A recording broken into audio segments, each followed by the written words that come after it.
Meus irmãos, Pai do Senhor Jesus, amém? Continuando aqui na Epístola aos Hebreus, no capítulo 12, né? Do versículo 25 ao 29, né? Eu irei trazer aqui um estudo, né? Continuando aqui o estudo simples que eu venho fazendo desde o início dessa epístola, né? Espero que vocês, alguém aí, pelo menos um, né? Tenha sido edificado com essa mensagem, né? Uma muito boa mensagem. Vamos lá, versículo 25 do capítulo 12 diz o seguinte: Vede que não rejeiteis ao que fala, porque se não escaparam aqueles que rejeitaram o que na terra os advertia, muito menos nós, se nos desviarmos daquele que é dos céus. Amém? Verso 26, a voz do qual moveu então a terra, mas agora anunciou dizendo: Ainda uma vez comoverei não só a terra, senão também o céu. E esta palavra, ainda uma vez, mostra a mudança das coisas móveis como coisas feitas, para que as imóveis permaneçam. Pelo qual, tendo recebido um reino que não pode ser abalado, retenhamos a graça, pela qual sirvamos a Deus agradavelmente, com reverência e piedade. Verso 29, porque o nosso Deus é um fogo consumidor. Amém? Meus irmãos, eu sei que eu não tenho uma boa oratória, né? Também não estudei para isso e nem pretendo, né? Eu resolvi, desde o início eu disse isso, eu resolvi fazer esse canal e compartilhar algumas coisas a respeito da Bíblia, né? A respeito da palavra de Deus, para que alguém possa ser edificado, pelo menos um, né? Pelo menos uma pessoa que se ouvir e aprender, né? Eu já fico feliz, amém? Aqui no verso 25, né? A comparação entre o Monte Sinai e um Monte Sião celestial retoma o argumento, né, do autor que ele usa praticamente em toda a epístola, né, que é o argumento do quanto mais, né? É o argumento do menor para o maior. Aqui ele é desenvolvido, meus irmãos, de modo reverso, amém? Especialmente nesse tipo de argumentação. O autor aqui, ele faz claramente aqui uma citação de Provérbios 15:11, né?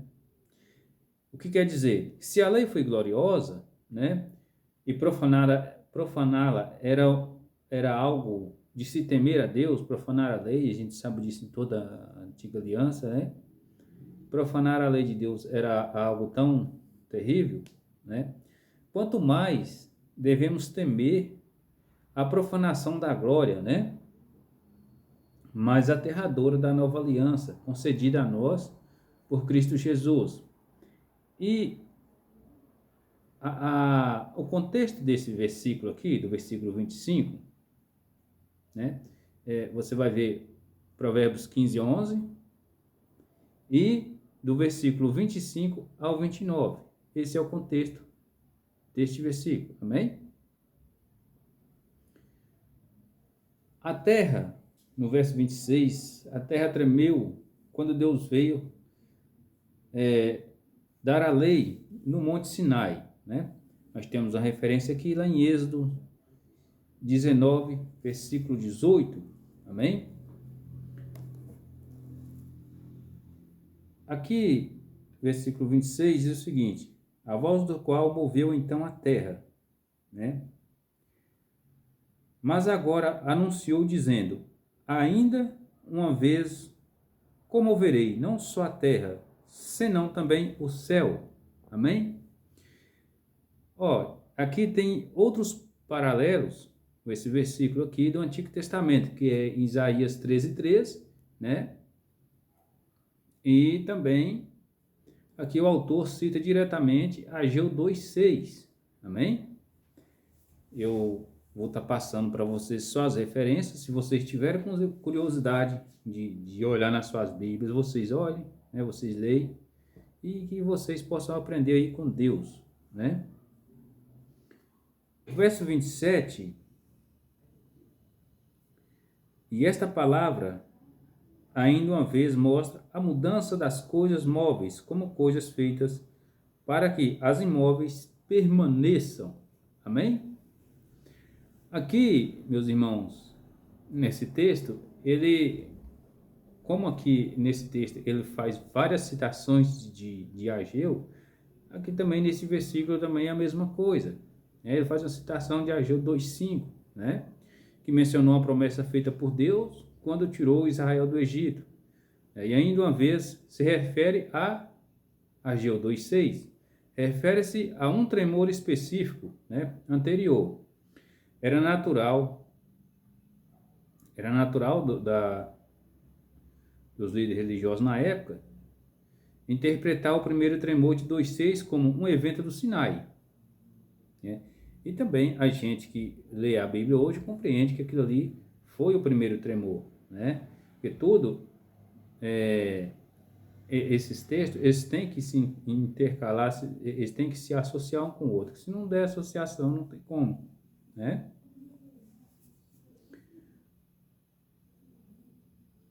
Então,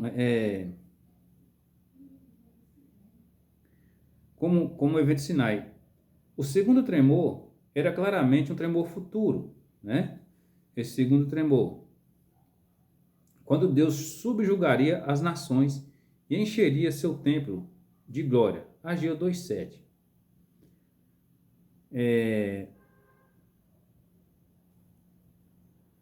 E ainda, meus irmãos, um templo que não poderia ser mudado, né? Um templo verdadeiramente eterno.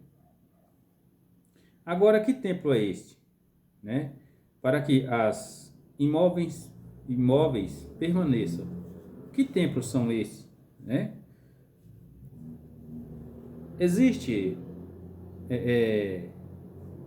especulações sobre a construção de um terceiro templo. Muitos associam esse terceiro templo a algumas profecias bíblicas, né? Mas o sentido do texto aqui é outro, porque a interpretação que ela não é uma interpretação literal, né? Nós já estudamos aqui, até aqui no capítulo 12, nós já estudamos aqui que nós é que somos casas edificadas por Deus para a morada dele, né?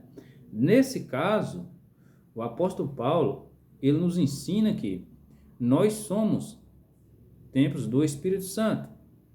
A palavra de Deus nos ensina isso. Amém? Se você não for a habitação dele, se Deus não habita em você, se você não é uma nova criatura ainda, né? Eu peço a Deus que seja algum dia, para que ele possa habitar em você. Então, você, a partir desse momento que você for a habitação dele, você será esse templo, certo? A noiva do Cordeiro, a igreja do Deus vivo, qualquer designação que você desejar. Fato é que, aqui no versículo 27, e esta palavra ainda uma vez mostra a mudança das coisas móveis, como as coisas feitas. As coisas móveis, como eu acabei de ler aqui, me dei a referência lá da antiga aliança, do livro de Ageu, do profeta Ageu. As coisas móveis e coisas que mudam. As coisas móveis, isso aqui claramente é a coisa material. A coisa que pode mudar é uma coisa material. Aí você pode refletir, mas o tempo muda e o tempo não é material. Bom, o tempo foi uma criatura, também foi criado, né? Mas se nosso corpo é templo do Espírito Santo, o Espírito Santo, ele não muda. Se ele habita em você, ele não muda. Amém? No verso 28, pelo que tendo recebido um reino que não pode ser abalado, retenhamos a graça pela qual sirvamos a Deus agradavelmente com reverência, e piedade. Amém? Novamente, aqui o autor retoma ele torna uma linguagem figurada, né? De oferta sacrificial. Deixa eu ver. Isso, exatamente. Eu só dei uma confundida aqui, mas eu estou olhando aqui e eu li corretamente. No verso 28, pelo que tendo recebido um reino, que não pode ser abalado, retenhamos a graça pela qual sirvamos a Deus agradavelmente, né? Com reverência e piedade. Amém? Quer servir a Deus com reverência e piedade, né? Agradavelmente. Aqui, o autor usa a linguagem figurada de ofertas sacrificiais, né? Para atitude apropriada de adoração. Aqui, no capítulo 13, no verso 15, ele vai nos ensinar a melhor forma de adoração a Deus. Amém? Hebreus 13, versículo 15 diz o seguinte: portanto, ofereçamos sempre por ele a Deus sacrifícios de louvor, isto é, o fruto dos lábios que confessam o seu nome. Né? Então, meus irmãos, aqui nessa linguagem figurada que esse autor usou nesse versículo, por isso que é importante você estudar português. Você vai entender muita coisa da Bíblia quando você estudar português. A partir do momento que você começar a ler o texto, você vai entender que tipo de texto que é, né? Se é a narração, dissertação, essas coisas.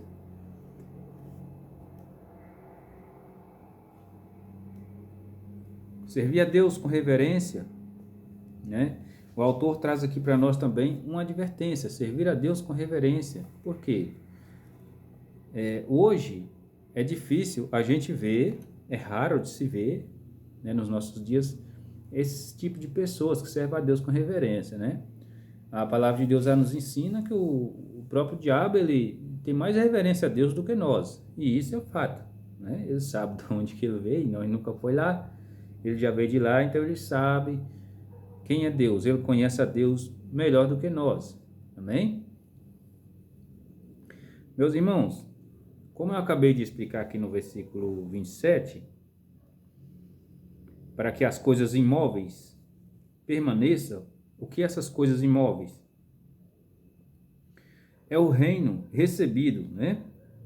Tendo recebido um reino que não pode ser abalado. Esse reino que não pode ser abalado, né? É a explicação aqui do versículo 27, né? Da última frase aqui, para que as imóveis permaneçam no versículo 27. Né? Como eu disse agora há pouco, o contexto do versículo 25, ele está aqui mesmo, entre o 25 e o 29, né? E Provérbios. Então, Provérbios 15, 11. Então, se você recebeu esse reino, né? Esse reino de glória, se você recebeu, o que é receber esse reino? Não é você levantar a mão para cima num culto e dizer que aceitou Jesus. Não, não é isso. Infelizmente eu tenho que te decepcionar, porque não é isso. Receber esse reino, Jesus nos dá uma orientação, né? No Sermão do Monte, buscar em primeiro lugar o reino de Deus e a sua justiça. Primeira coisa que a gente tem que buscar, o reino. Segundo, a justiça. O reino de Deus, como que eu vou buscar o reino de Deus aqui na terra? Se ele é um reino invisível, né? Ele é um reino invisível. Como eu vou buscar a justiça de Deus aqui na terra? Né? Como? Se tudo à nossa volta parece tão injusto, não é verdade? Então, meus irmãos, quando você busca o reino, quando você se entrega para Deus, né? Tendo recebido o reino que não pode ser abalado, quando você for receber esse reino, quando você buscar ele, como o próprio Jesus nos orientou, quando você buscar, quando você recebê-lo, Jesus diz o seguinte: aquele que confessa a mim diante dos homens, eu confessarei diante do meu Pai. Aquele que me negar diante dos homens, eu negarei diante do meu Pai. Novamente, não é simplesmente você levantar a mão no final de um culto, no momento de um apelo, e aceitar Jesus Cristo como seu Salvador. Não é isso. Isso aqui possui um aspecto subjetivo. Por quê? Quando eu olho para alguém, eu não sei o quanto essa pessoa se entregou para Deus, também não sei o quanto Deus tem domínio sobre a vida dessa pessoa. Não sei o quanto Deus é Senhor da vida dela, né? Só que quando você recebe esse reino, a partir do momento que você recebe esse reino inabalável, né? Nós estudamos aqui no capítulo 3 que a nossa alma, a nossa fé, ela é como uma âncora, né? Que fica ancorada no céu, uma âncora de um navio.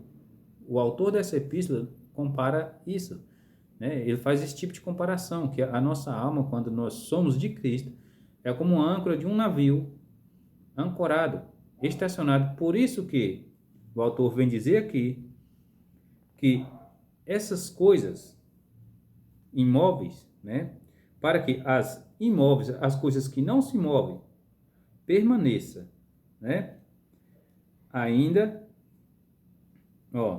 tendo recebido um reino que não pode ser abalado. Então, quando você estiver em Cristo, de forma que nada te tire de Cristo, né, você com certeza estará fazendo parte desse reino inabalável, né? Porque nesse momento você passa a ser propriedade de Deus, adotado por Ele, né?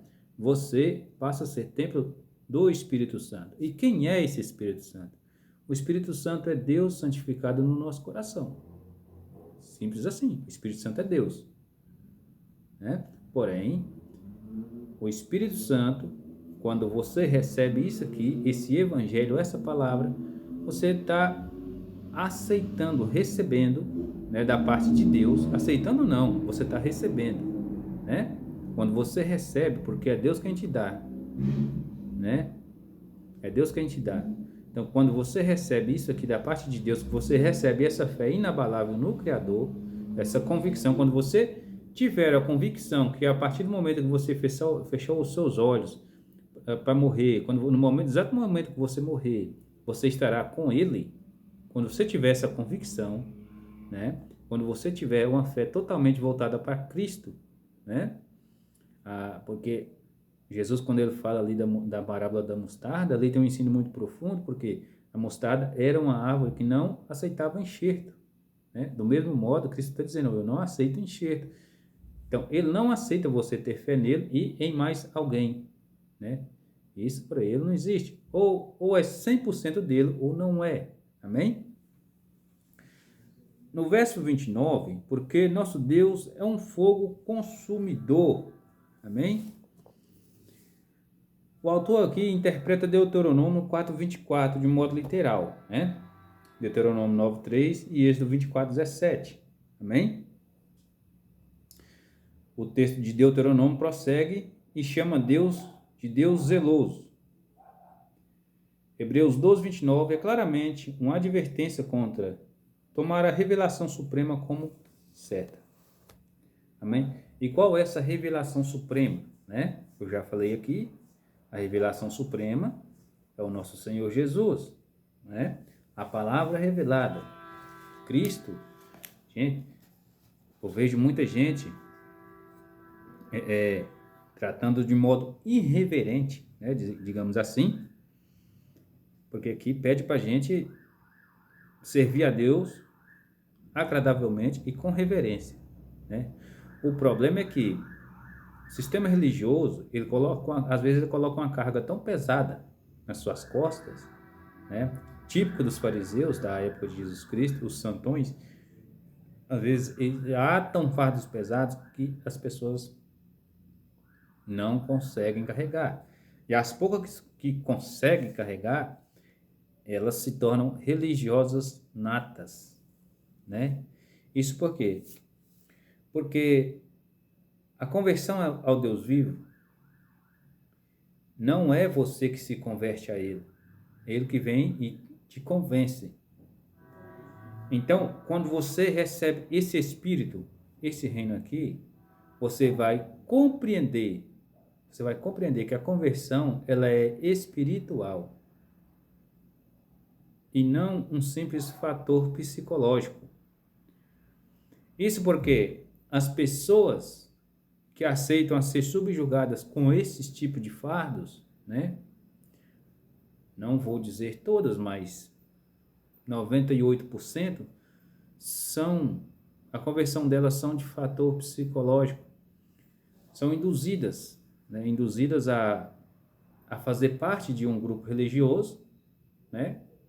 Vivem esperando promessas que não vão alcançar, não irão alcançar, né? Esse mundo aqui nós sabemos, todas as pessoas que lêem a Bíblia, entendem, sabem que esse mundo aqui jaz no maligno. Todos nós temos problemas e muitos problemas, e nós temos mais dias maus do que dias bons. Amém? Nós temos tudo isso. Aqui não é brincadeira, né? Nós vivemos presos numa criatura chamada tempo. Meus irmãos, o tempo foi criado, né? O tempo foi criado. Então, o tempo é uma criatura. Nós vivemos presos aqui. Enquanto nós estivermos aqui, nós vamos padecer por muitas coisas, muitas provações, né?